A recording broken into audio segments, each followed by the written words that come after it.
स्वामी हर्षनंदन जी हमारे साथ हैं इस वक्त और बातचीत करेंगे। जिस तरीके से आपने देखा कल किस तरीके के साथ राजभवन के बाहर एक बड़ा प्रदर्शन जो है वो संघर्ष समिति ने किया और हिंदुओं के साथ किस तरीके से बांग्लादेश में भी जो है वो आप वहां से खबरें सुन रहे हैं कि वहां पर क्या क्या हो रहा है, इसी सब पर हम बात करेंगे। गुरुजी क्या कहना चाहेंगे? जिस तरीके से सबसे पहले बात करेंगे श्री माता वैष्णो देवी, जिस तरीके से वहां पर यूनिवर्सिटी में ये पूरा एपिसोड हुआ, कल राजभवन में घेराव किया गया, क्या लगता है कि इस पर कोई स्पष्टीकरण या फिर कोई अच्छे तरीके से बयान क्यों नहीं आ रहा? सबसे पहले मैं माता वैष्णो देवी के चरणों में अपनी हाजिरी लगाऊंगा। जय माता दी। जैसे कि आप देख रहे हैं, इसमें सारा श्रेय जो है हमारे मीडिया कर्मी को जाता है, जो सच्चाई सामने ला रहे हैं जी। और माता वैष्णो देवी में हम सब हिंदुओं का ही पैसा है, ये सब जानते हैं, पूरा विश्व जानता है जी। और विश्व हिंदुओं के द्वारा ही सारा डेवलपमेंट होता है जी। पूरे देश विदेशों से मां कटरा में वैष्णो देवी के दर्शन करने आते हैं, सभी लोग आते हैं, लेकिन वहां कभी विरोध नहीं किया। लेकिन आज ऐसा समय आ चुका है कि वो भगवान कृष्ण की एक श्लोक की बात याद आ रही है, यदा यदा धर्मस्य ग्लानिर्भवत भारत अभ्युत्थानम अधर्मस्य तदात्मानं सृजामि हम परित्राणाय साधूनाम विनाशाच दुष्कृताम। ये जो कुछ ऐसे नेताओं की बुद्धि जो भ्रष्ट हो गई है ना, उन नेताओं की बुद्धि भ्रष्ट का जैसा खाओगे अन्न वैसा बनेगा मन, इसलिए उनकी बुद्धि जो भ्रष्ट हो रही है। आदरणीय हमारे गवर्नर जी हैं, बड़े सूझबूझ वाले हैं, ऐसा नहीं, अच्छे बहुत अच्छे। अगर मोदी जी ने उनको भेजा है तो कुछ ना कुछ अच्छे काम करने के लिए भेजा है। लेकिन हम चाहेंगे कि हिंदुओं का पैसा है वो हिंदुओं के ही कार्य में लगना चाहिए, ना कि किसी और मजहबों के लिए। क्योंकि जो कल देखा गया, माता बहनों पर प्रदर्शन किया, लाठीचार्ज हुआ, यह हमको अच्छा नहीं लगा। पूरे संत समाज में एक आक्रोश है, पूरे देश में, पूरे जम्मू कश्मीर में इसकी जो ज्वाला भड़क रही है।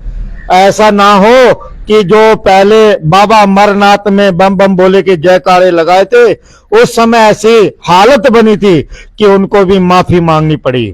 अगर आज हिंदू जाग रहा है तो हिंदू अगर जगाओगे तो समझ लेना वो याद दिला रही है बात है।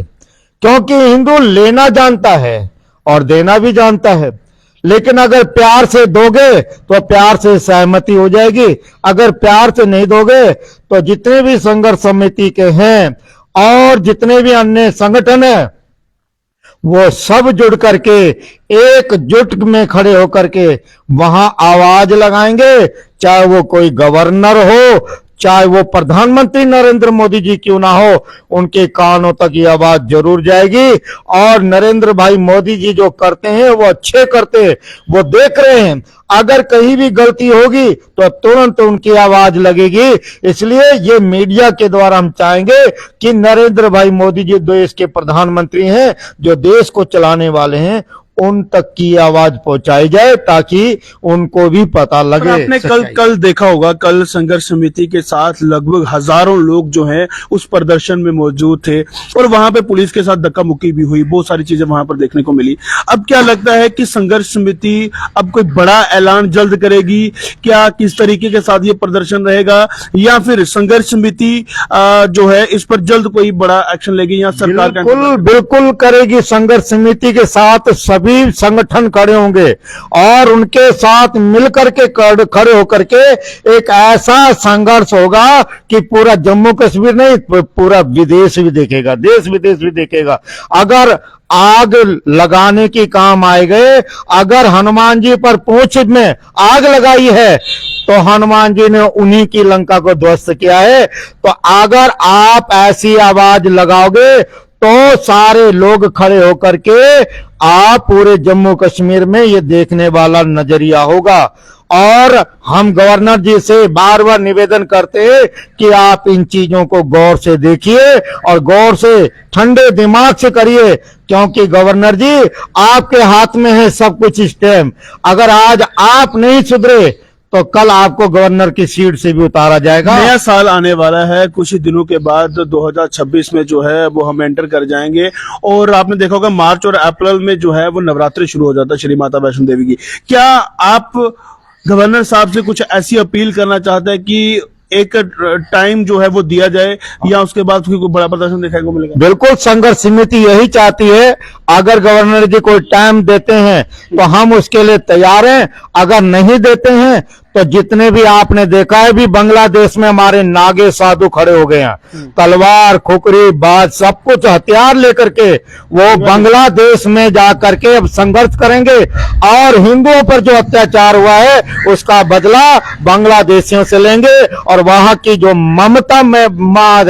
ममता जी हैं वो जो काम कर रही हैं वो गलत कर रही हैं। उसके लिए हमारे साधु समाज अगर उठे हैं, अगर साधु समाज को जगा दिया गया तो पूरे देश विदेश में जो नागे हमारे रहते हैं 13 अखाड़ों के 14 अखाड़ों के नागे हैं, अगर वो फील्ड में उतर गए तो बहुत बुरा हाल हो जाएगा, वो देखने वाला मंजर होगा।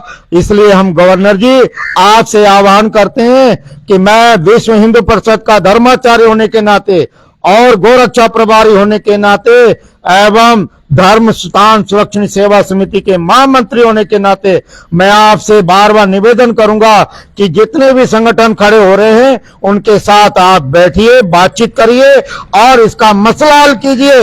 अगर आप मसला हल नहीं कर सकते तो सीधे सीधे सारे रास्ते जाम कर दिए जाएंगे, ब्लॉक कर दिया जाएगा और संघर्ष समिति के साथ सभी लोग खड़े होकर के पूरे जम्मू कश्मीर से हमारे हिंदू समाज खड़ा होगा। कोई भी घर में एक भी नहीं दिखेगा। तो आपसे यही बार बार है कि आप गवर्नर हैं, आप गवर्नर की सीट पर विराजमान हैं, तो आप जम्मू कश्मीर के लिए हित की बात करिए, हिंदू समाज की बात करिए, ना कि दूसरे मजहबों की बात करिए। बहुत बहुत शुक्रिया महात्मा जी। जय श्री राम। महात्मा जी हमारे साथ थे और साफ तौर पे बात हुई श्री माता वैष्णो देवी दरबार पर। आपने देखा होगा किस तरीके से संघर्ष समिति ने जो है वो ऐलान किया था और कल एक बड़ा प्रदर्शन भी जम्मू की सड़कों पर देखने को मिला। साफ तौर पर उन्होंने एक आज जो है वो संदेश दिया है कि जल्द से जल्द अगर श्री माता वैष्णो देवी दरबार पर जो एमबीबीएस की सीट को लेकर जो है वो चल रहा है, अगर उस पर जल्द कोई कड़ा एक्शन नहीं लिया गया तो प्रदर्शन जो है और आगे बढ़ेगा। फिलहाल देखना ये होगा कि ये प्रदर्शन और कब तक